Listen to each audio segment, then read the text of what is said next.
All right, welcome everyone. And today for the ESRG seminar, we've got James Panton, who is a postdoc in Cardiff, promising early career scientist. He started, well, he was born in Essex, I've heard.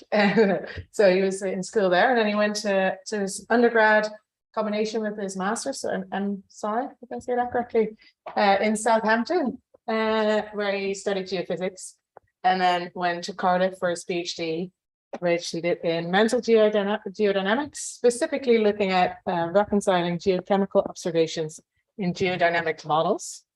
For his postdoc, he stayed on in Cardiff, where he's one of the key players in the MC² project, or mantle circulation constraint. And he's linking geodynamic models to seismology, geochemistry, and even geomagnetic simulations from Liverpool and Leeds. So welcome to James. Thank you.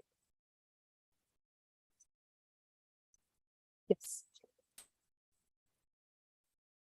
Shall I just hold this? Or... Okay, they might put it on as that. Is that fine like that? It'll probably be fine. Okay. Okay, thank you for the introduction, Yoel. So yeah, my talk today is titled Geochemical and Geophysical Constraints on Global Mantle Convection Simulations. And I hope that I'll be able to give you an understanding of why we use mantle convection simulations and how we can use them to learn something about the Earth.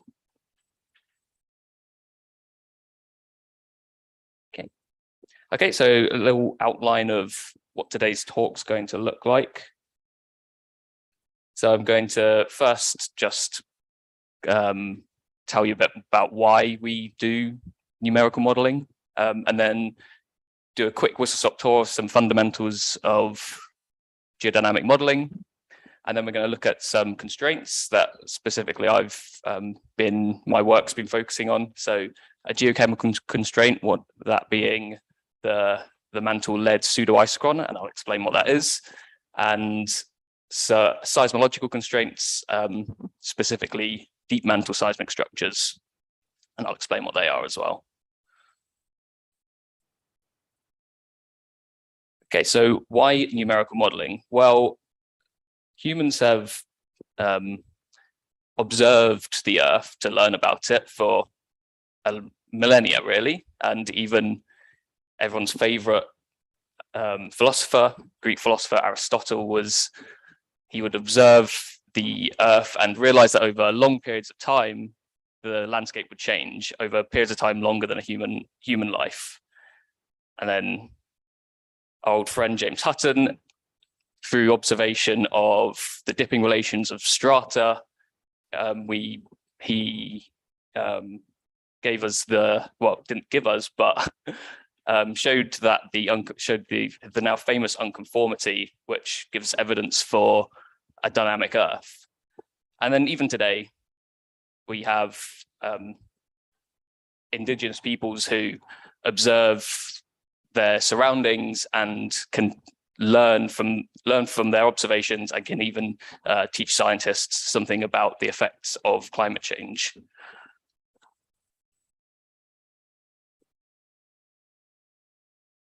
Okay. Oops, I'll go back.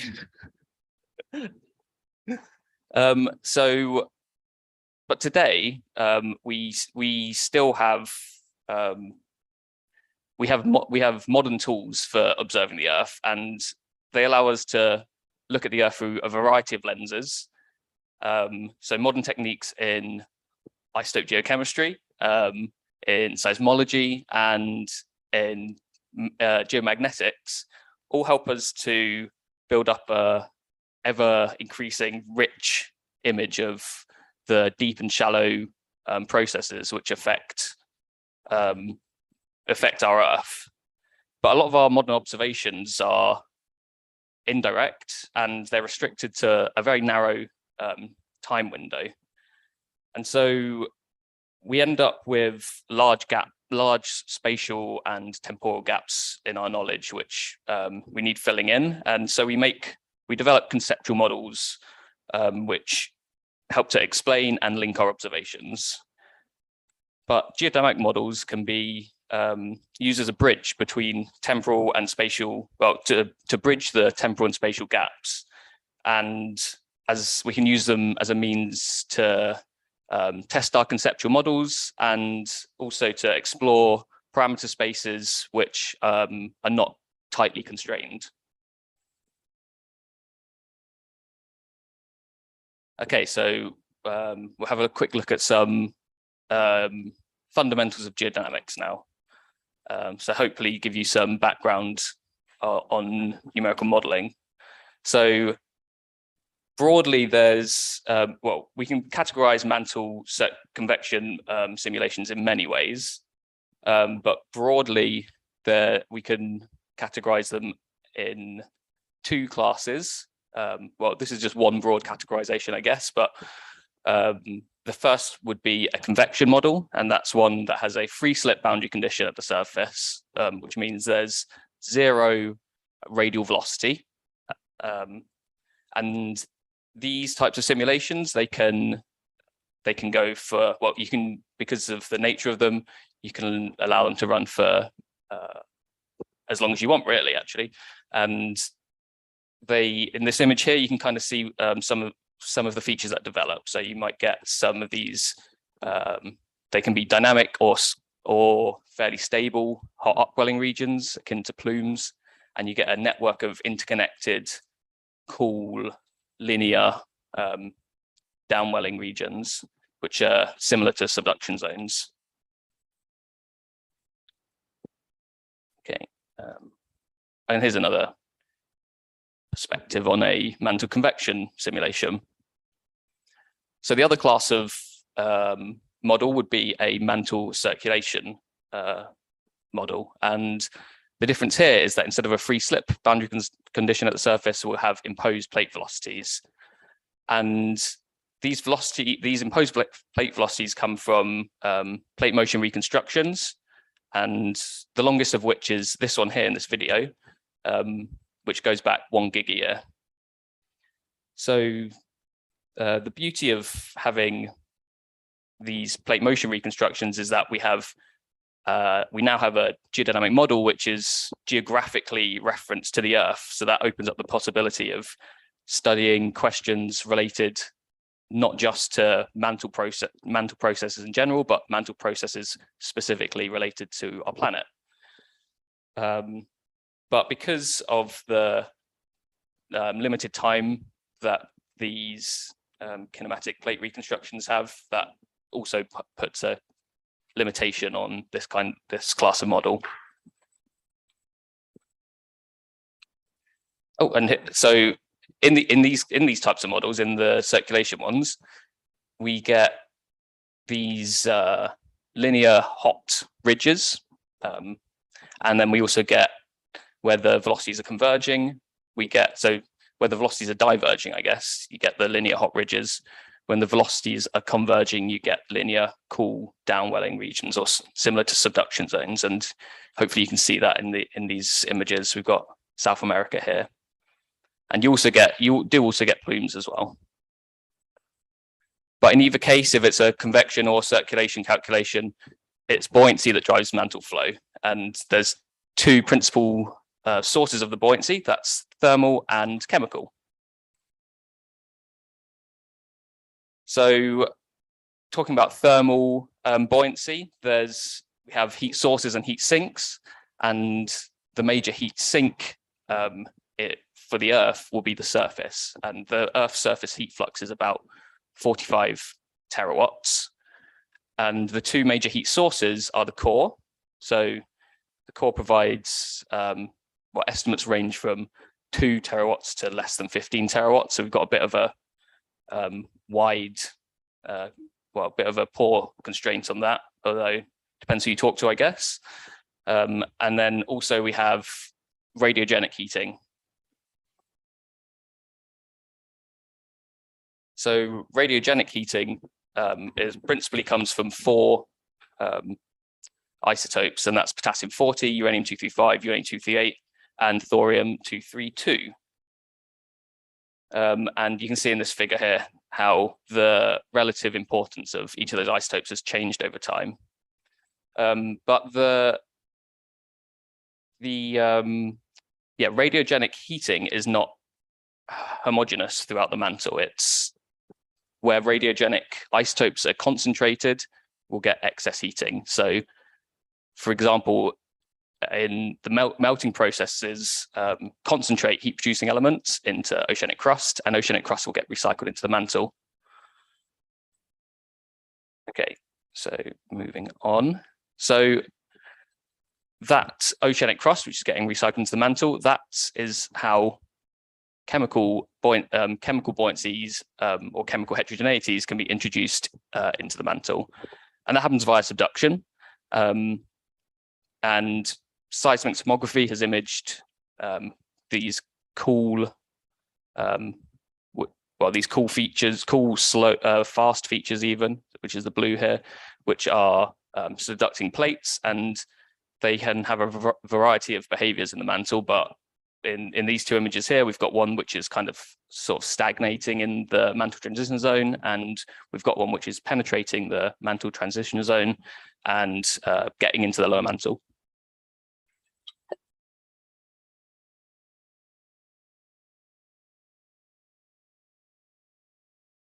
Okay, so but how do we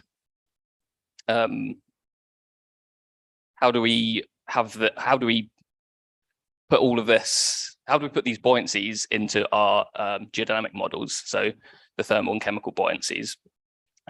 Well, we can use one method, and this is what the models that I use is a tracer particle method. So in this schematic here, we've got a cell in a geodynamic model, and the little dots, well, the crosses represent the nodes of the model, and the dots represent a tracer particle. So the tracer particles carry information on bulk composition, and the bulk composition can vary between a value of 0 and a value of 1. And a value of 0 we would interpret as a completely depleted lithology, something like a Harzbergite or dunite, and a value of 1 we'd interpret that as a completely enriched lithology, so something like a oceanic crust.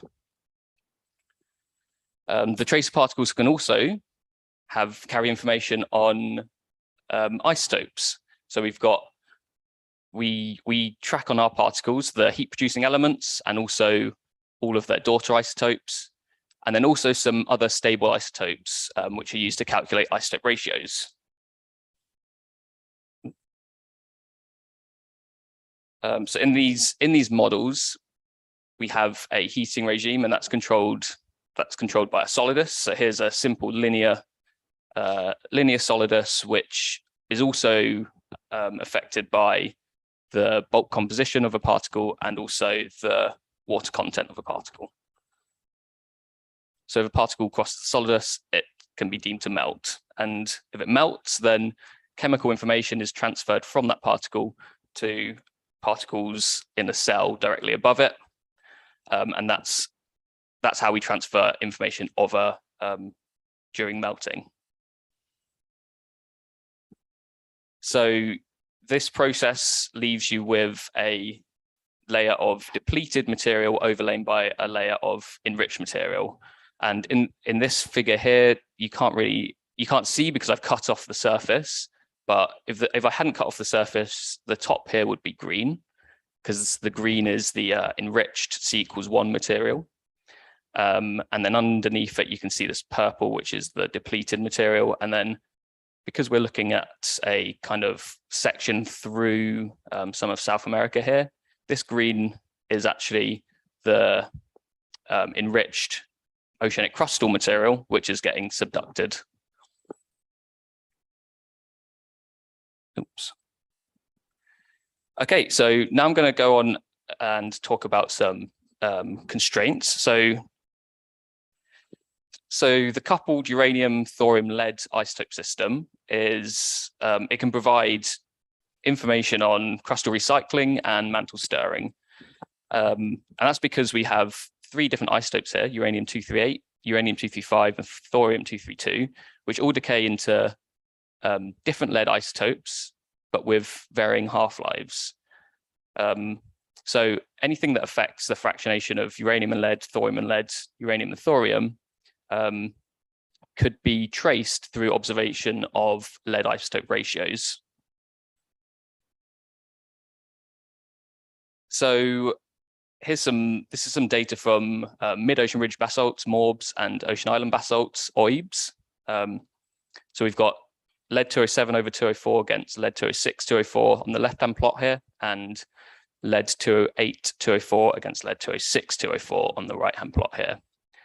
So something special about this plot on the left is that because we've got we're plotting the 207 ratio against the 206 ratio, they're both products of uranium decay, but of different isotopes. That means we've got essentially an isochron equation, and an isochron equation can give you some measure on a time. So in this case, we've got the gradient in 207, 204 against 206, 204, and that can give us some measure of a time t, and this is called the lead pseudo-isochron. And it's a pseudo-isochron because rather than giving you information on a single fractionation event, it's giving you information on the net effect of lots of different fractionation events. So that time t, which I've denoted here as tau pb, for mid-ocean ridge basalts and ocean island basalts, that turns out to be about 1.9 gigayears. So, and that's a observation which has been known for a very long time now. And another way that we can characterize the lead isotope ratio distribution of morbs and OIBs is through their scatter. So I've characterized that with this value d. So that is, and d is here the average orthogonal distance of each sample point from the regression line. So it's giving you a measure of the spread in this sort of direction here. And for morbs and OIBs, that turns out to be 0.02, and in 207 over 206, and in 208 over 206, that turns out to be about 0.12. Okay, so let's check I've said everything I wanted to say about that. Yeah, so the major mechanisms which control uranium, thorium, and lead fractionation are melting, crustal recycling, and slab dehydration. But the effect of melting is probably fairly small because all of those elements have similar partitioning. So what's kind of interesting, I guess, is how those other fractionation mechanisms play a role in the observed lead isotope distribution. Okay. So in some previous modeling, so Christensen and Hoffman in 1994, this is probably the first example of using geodynamic models to try to understand something about some geochemical data, especially the lead pseudoisochron. So in their models, they combined all of those fractionation mechanisms. So the melt fractionation, the crustal recycling, and also the slab dehydration. All of that fractionation was combined into just an elevated partition coefficient to kind of simplify what they were doing. And so that's fine, but the problem with that is that it leaves the residue.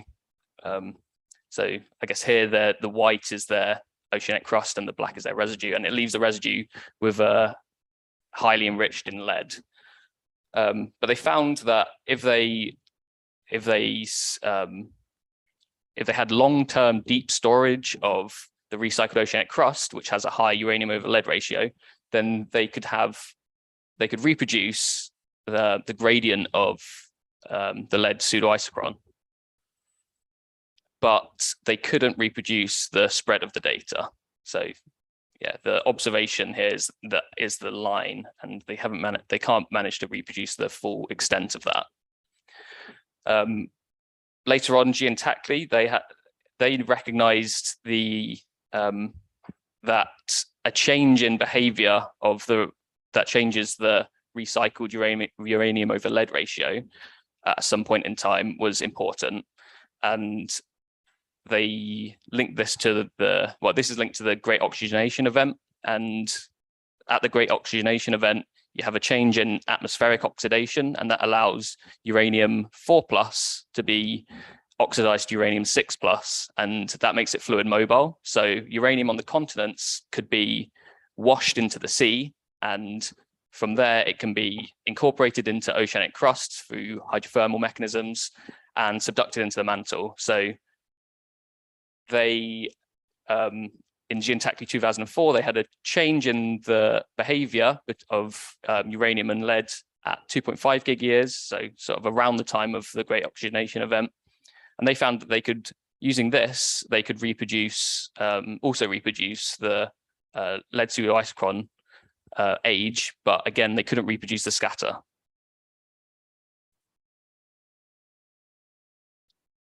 Yeah. Okay, so then later on, Brandenburg et al. Also recognized the importance of having a change in behaviors at around the time of the Great Oxygenation Event. But this time, they implemented a continental reservoir, which allows them to transfer and communicate material between the mantle and some reservoir outside of the mantle, where they can exclude it from mantle convection.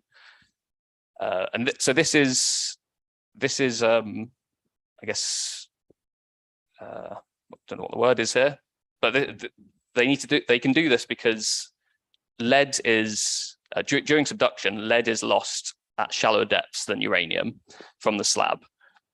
So lead ends up leaving the slab shallow and gets erupted through arc magmatism and essentially gets isolated from the mantle, whereas uranium gets subducted deeper into the mantle, and so it as it gets lost from the slab, it doesn't get lost through arc magmatism so much, and so it gets reincorporated into the mantle. So you end up having a net high uranium over lead entering the mantle. And they found with their setup that they could better reproduce the spread of the uranium of the lead isotope ratios, but could not so well explain the lead pseudoisochron. Okay, so moving on to some work that I've done. So so as part of my PhD, I used this time 3D mantle convection models with a continental reservoir as well. And we built on the previous models to kind of have all three fractionation processes, so we could better represent the uranium lead ratios and thorium lead ratios of the oceanic crust and the residue. So in these models, we have fractionation due to melting. We also have preferential removal of lead. So that's what was on the previous slide. And also we have the recycling of continental uranium. So communication of both uranium and lead between the mantle and the continental reservoir. Okay, so let's have a look. Oh, and this work was published this year. Okay, so let's have a look at some. Oh, should I let this person in? Okay. So let's have a look at some cases then. So in this case, we've just got melt fractionation.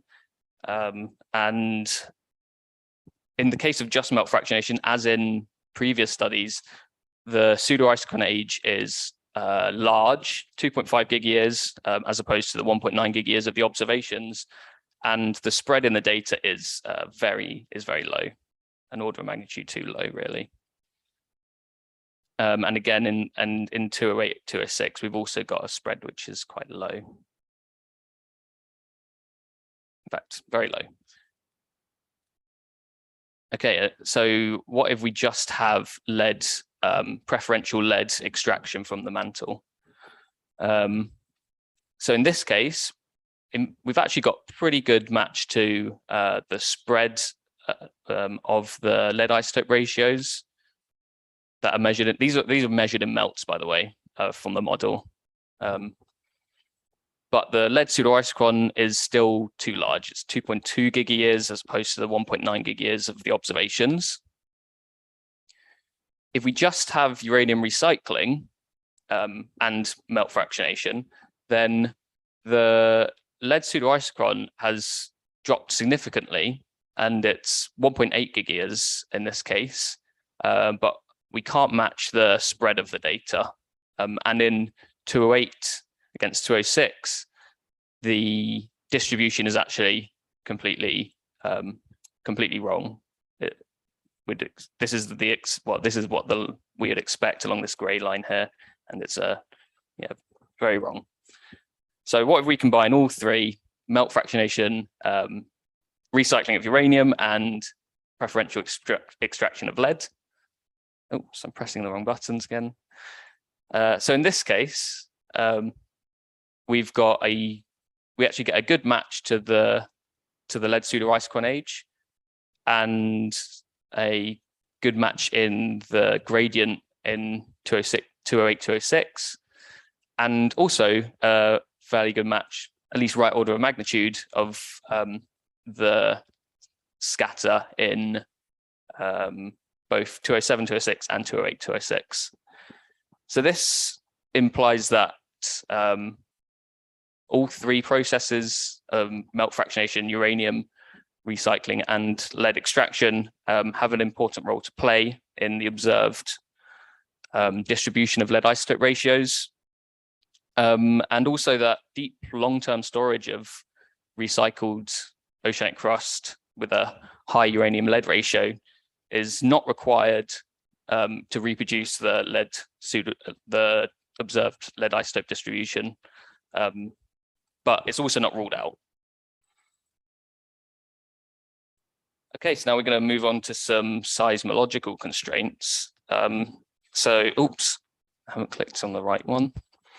Okay, so here we have a selection of seismic tomography models, and I'm actually most interested in the lower mantle here, or the lowermost mantle. And what seismic tomography models consistently show is that there's two distinct low shear wave velocity anomalies in the lowermost mantle, and one of them sits under the Pacific, and one of them sits under Africa.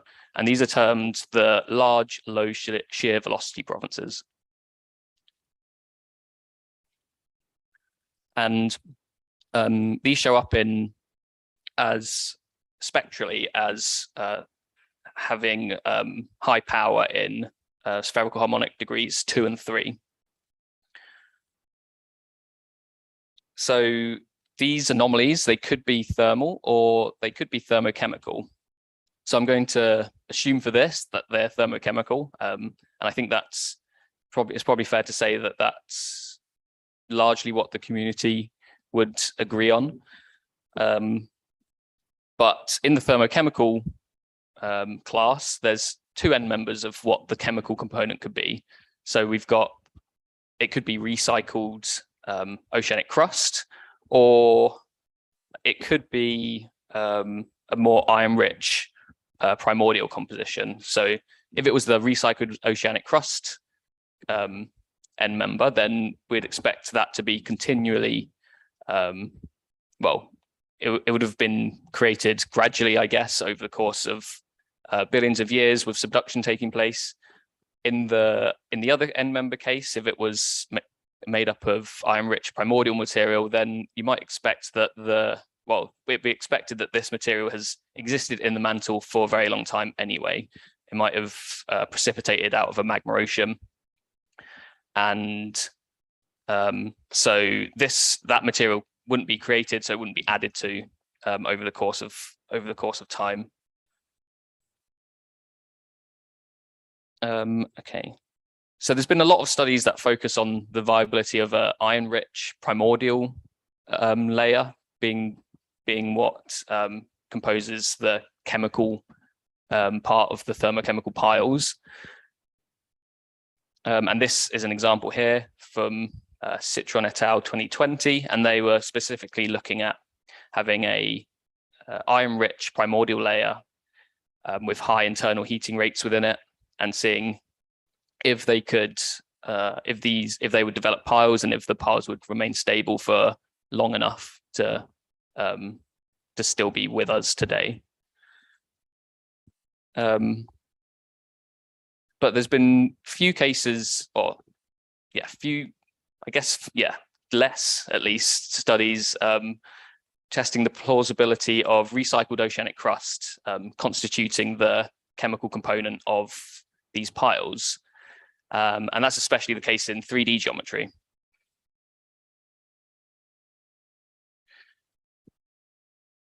So it's actually not known still how pile formation will be affected by internal heating if we were assuming the basalt end member of thermochemical piles, because as we discussed earlier, that if we have melting, which is concentrating heat producing elements in the oceanic crust, and we're recycling that, high internal heating rates would be expected within subducted oceanic crust. And if that's accumulating in piles, we'd expect high heating rates within that. So it's not known how that internal heating would affect pile formation, because generally these simulations are run with either a constant heating rate throughout the whole mantle throughout time, or a uniform heating rate which does decay over time but is uniform throughout the mantle and doesn't vary spatially depending on composition.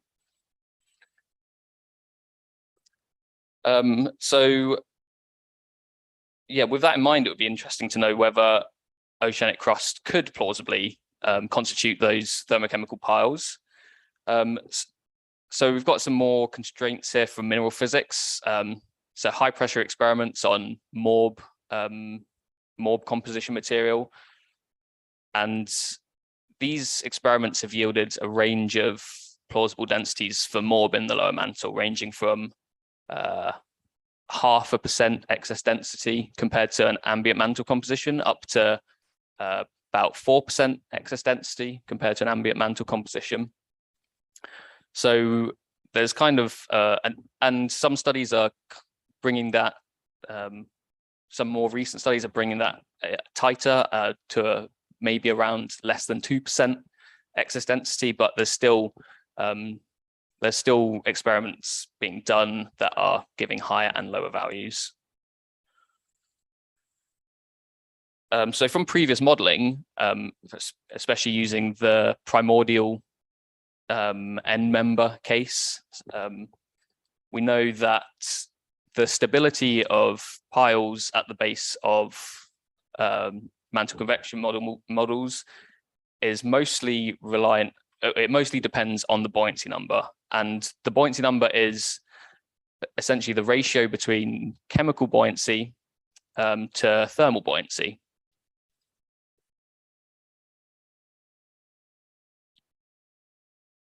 Okay, I won't dwell on that. So yeah, armed with that knowledge, we'll ask the question is, can LLSVPs, LLSVP-like thermochemical piles, can they develop from recycled oceanic crust when heating is controlled by the concentration of heat-producing elements? So to test that, we're going to run a suite of models varying the buoyancy number. So here I'm varying the buoyancy number between 0 and 0.8. And all of these simulations have heating due to the concentration of heat producing elements in a cell. And we also include the recycling of uranium, like was required for the lead isotope observations. Okay, so we're going to have a quick look at some movies here. So this first one is for a buoyancy number of 0. So this is a rate, essentially no excess chemical density. of basalt, the green material here. So it goes quite fast, and I'm afraid there's no time thing on the bottom, but these simulations were run for 3.6 gigayears. So you can see we get some rapid subduction, but stuff pulls at the, so some of the recycled oceanic crust pulls at the core mantle boundary for a bit, but then it doesn't stick around for very long, and it gets rapidly entrained. So let's look at a buoyancy number of 0.33. And again, in this case, it's really much the same story, actually. We get a lot of material subducted, and it kind of sticks at the core mantle boundary for a little bit, but then all gets entrained.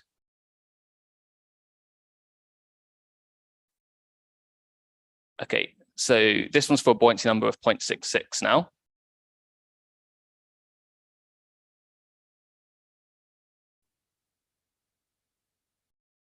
Again, we're getting the material subducted, but as it gets to the core mantle boundary, you can see it starts to get a bit sluggish.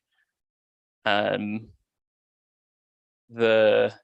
can see the areas where the subduction kind of push and sweep the accumulated material into pile-like features. And some of these persist up to the present day. And now let's look for a buoyancy number of 0.88. So, I mean, in this case, it looks like virtually no material gets re-entrained. The basalt gets taken down to the core mantle boundary and gets basically trapped there. Okay. So that was possibly what you'd expect to see. I think I've gone too far there.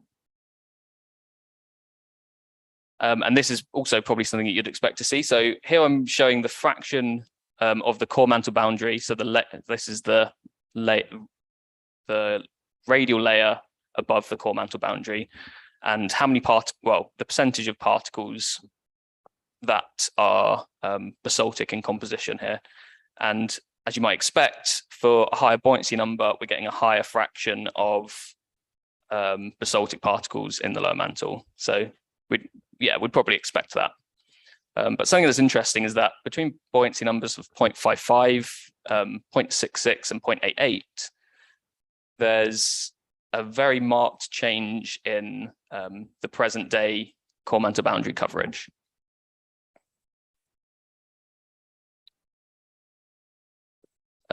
So these maps here are spectral heterogeneity maps of the composition field as a function of depth. So what we're looking at is, so across the x-axis is spherical harmonic degree from 0 to 50, and a low spherical harmonic degree indicates a compositional, a long wavelength compositional structure. So for the case where the buoyancy number is 0.55, we see most of the mantle is actually fairly indistinct, and there's a slight tendency for basaltic material to accumulate near the core mantle boundary. For a buoyancy number of 0.66, we get, we have a very clear feature here, which is which really stands out, and that's it's high power at a low spherical harmonic degree, which is telling us that we've got some long wavelength compositional structure here. Although it doesn't quite match to what an LSVP would look like. An LSVP would be concentrated more around degree 2, 3, and this is kind of spread out a little bit more.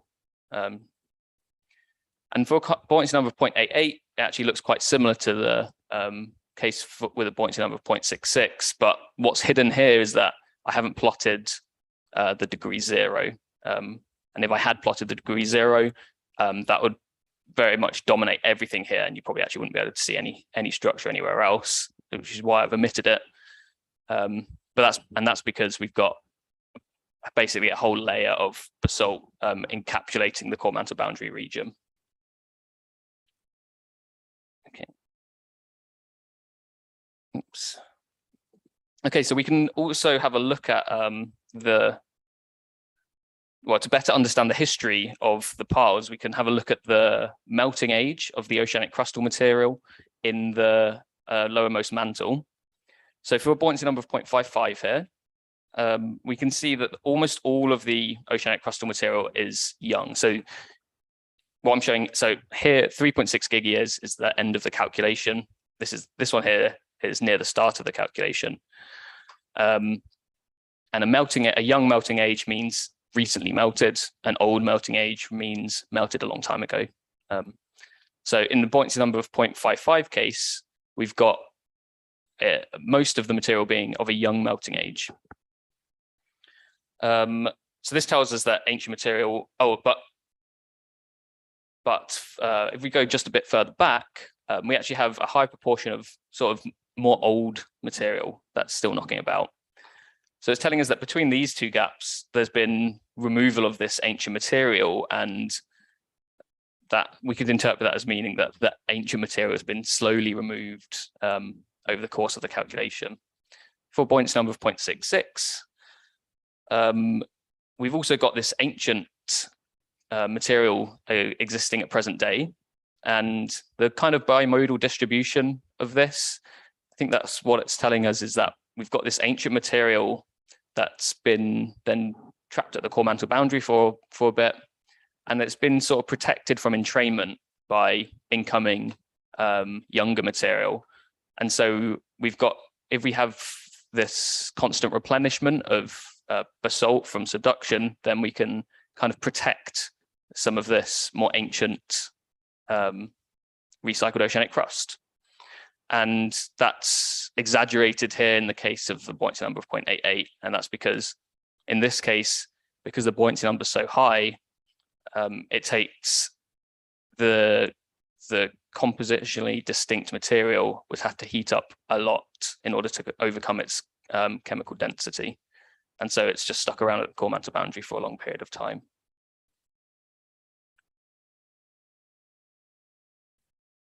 Okay, so that's so we've seen how then buoyancy number affects the pile formation, but what about effects of internal heating? So now we're going to look at a couple of cases. So this is the case with a buoyancy number of 0.55 again, which we've already seen, but we're going to run two other cases. One where we don't recycle any uranium, which means we're going to have less heat producing elements being recycled into the mantle, especially in oceanic crustal material. So we'd expect some slightly lower heating rates within the piles. And we're going to do another case where the heating rate is the same as in buoyancy number as in this case, B 0.55, but instead of the heating being concentrated in oceanic crustal material, the heating rate is distributed uniformly across the mantle. So the piles won't have an excess heating rate within them. Okay, so if we have no recycling of uranium, we'll follow this dot dash line, and it actually really closely follows B 0.55. So that's telling us that actually the recycled uranium isn't having much of an effect on the dynamics of the mantle because it's such a small amount of recycled uranium relative to all of the other heat producing elements that are already in the mantle. But if we look at the uniform heating case, we actually end up with a much higher present day core mantle boundary coverage of basaltic material.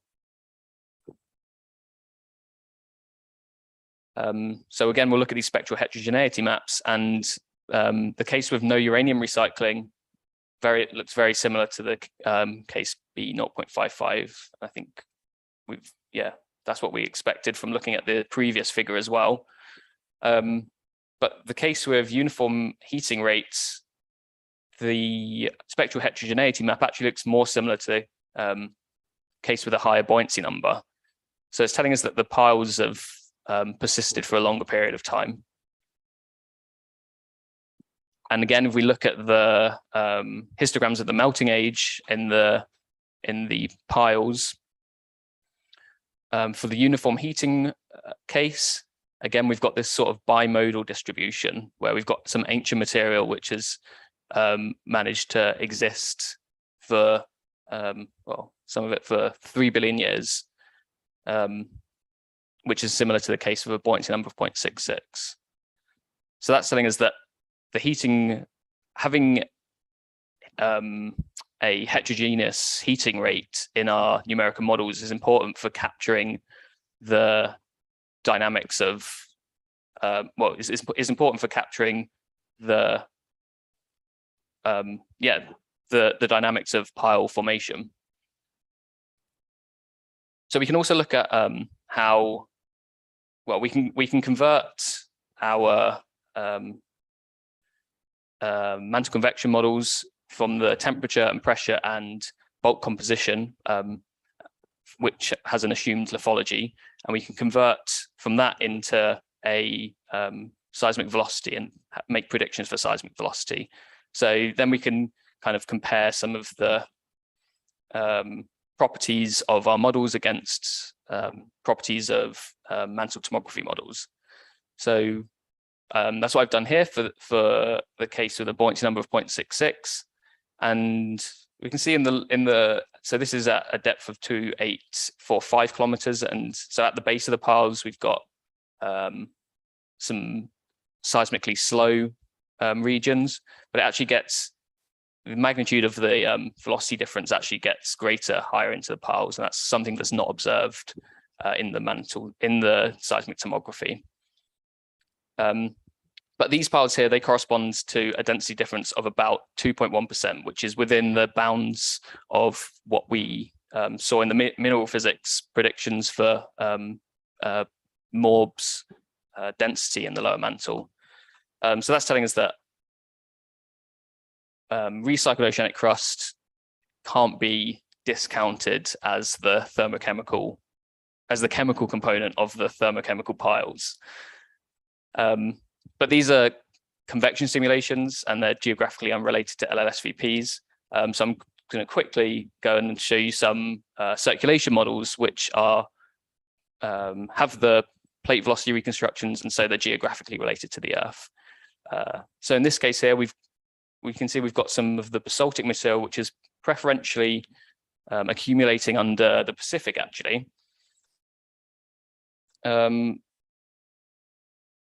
So if you just look at this raw seismic conversion against the tomography model here, this is S40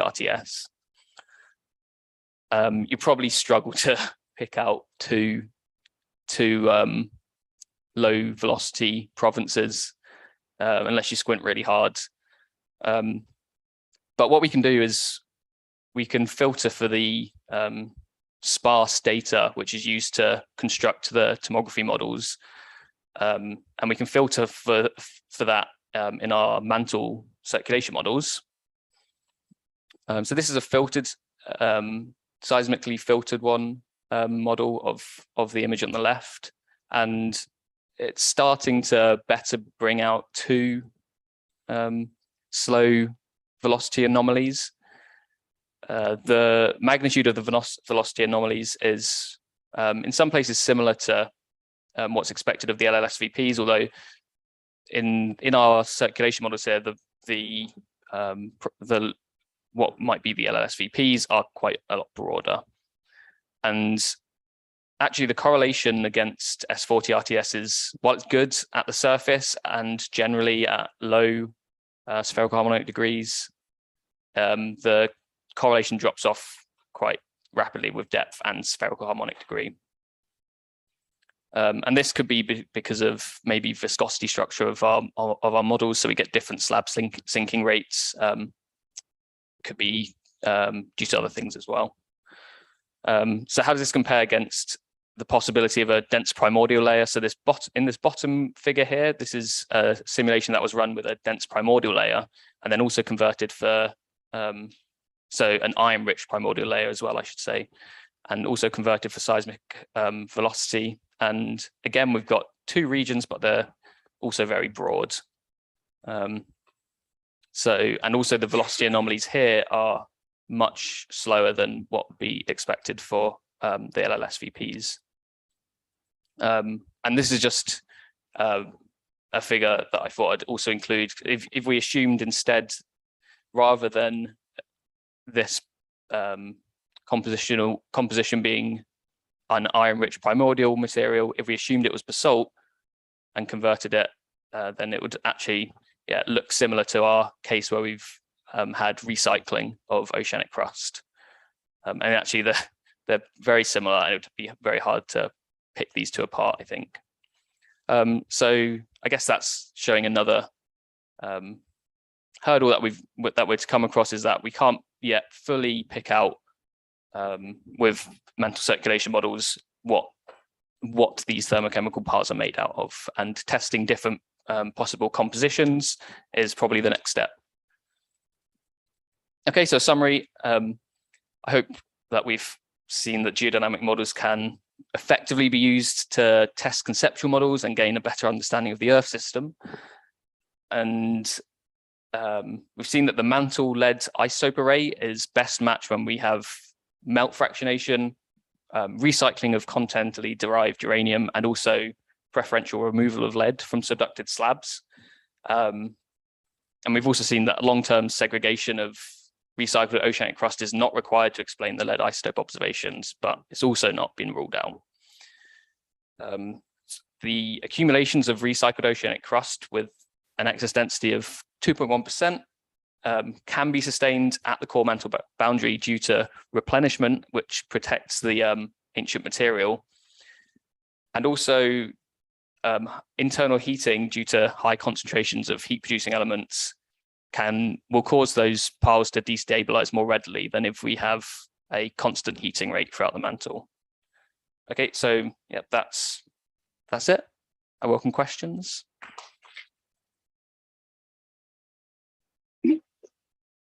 Thank you, James. Any questions?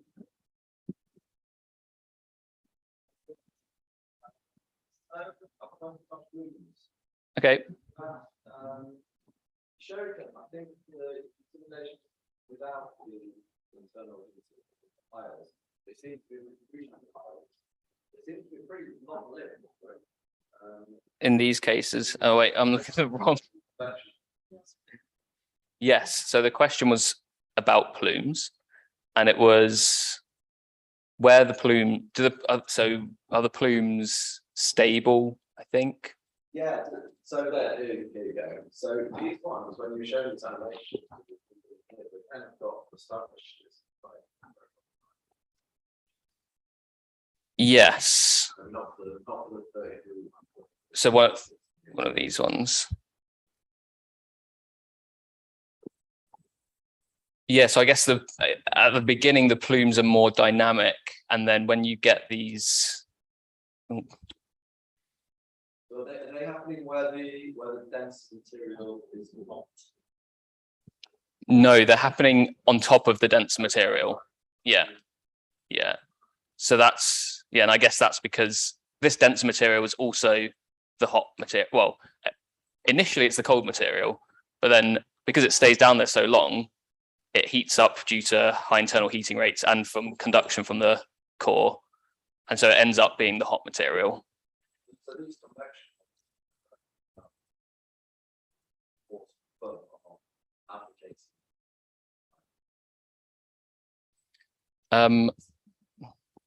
Yes, I guess, but yeah, I guess you shouldn't take too much from the convection simulations, because it is different when we have the plates on. It is, but you're sort of it's arguing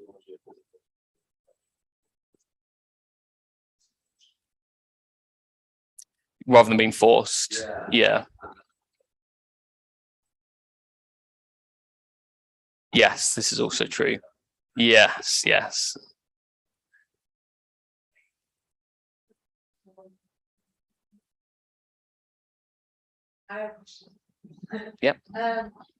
Why are the numbers like 0.66 and 0.88 chosen? And because it seemed like between 0.66, which showed a low scale spherical harmonic or Mhm. just know where you want, and then 0.88 where it's just basically only a dipole that was all around.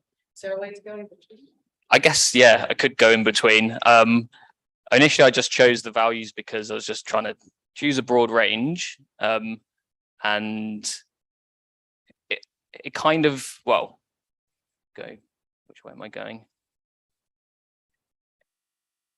Oh, yeah. Everything, here we go. Well, I want the figure in between, there we go.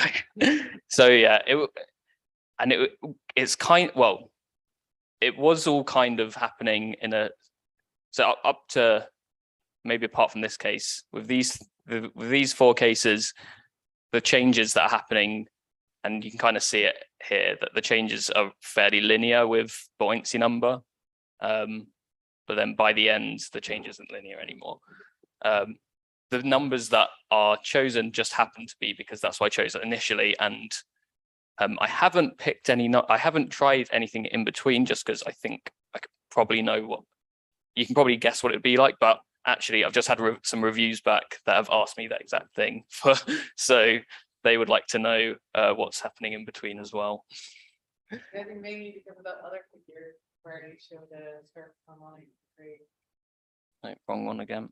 like here, and you said basically degree 1 is just taking over 8.88. Yeah. So I guess I think in between these two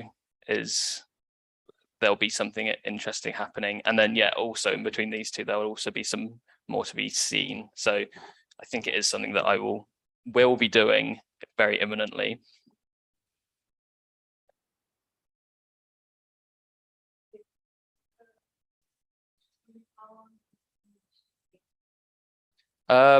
So these, oh yeah, the question was how long do these simulations take to run? So I think the ones that I've shown you here are they're at a fairly low resolution. Well, they're not a very low resolution, but it's a resolution that I've deemed that is physical. Well, it gives me enough resolution to resolve everything that I want without being too strenuous to run. So, and it gives us an average resolution of about 45 kilometers. And these ones will end up taking maybe a few days each to run on a cluster with 128 cores. But then if I was to double the resolution, well, half the resolution to 22.5 kilometers, then that's when they start to take a long time. And then it's measured in weeks, I guess, depending on the queues.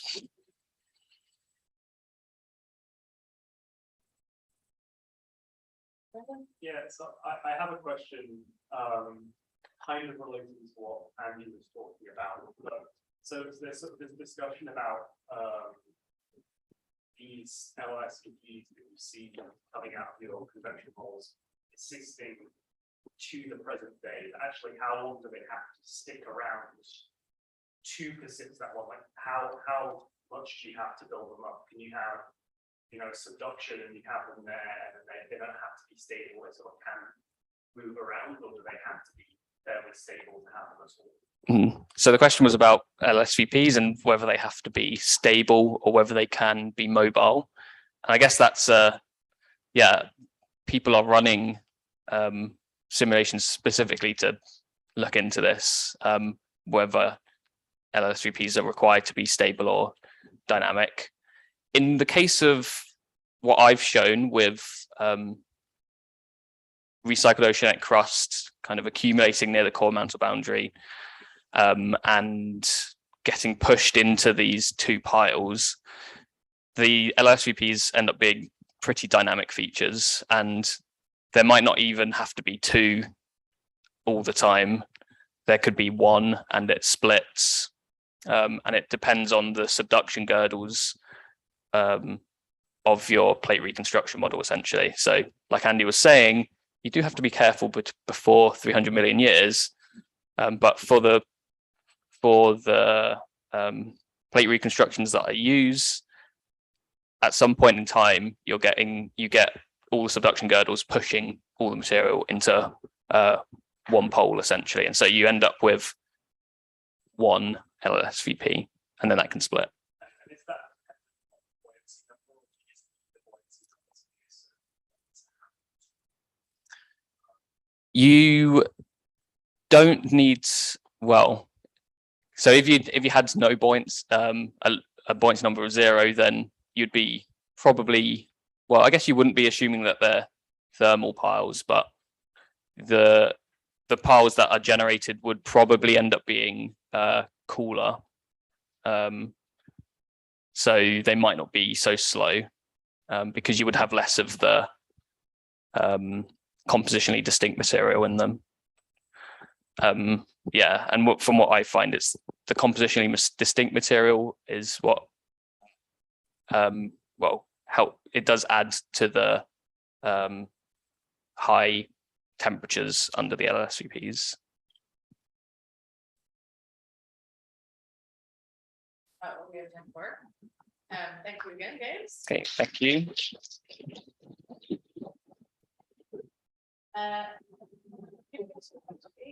Anyone is always welcome to join.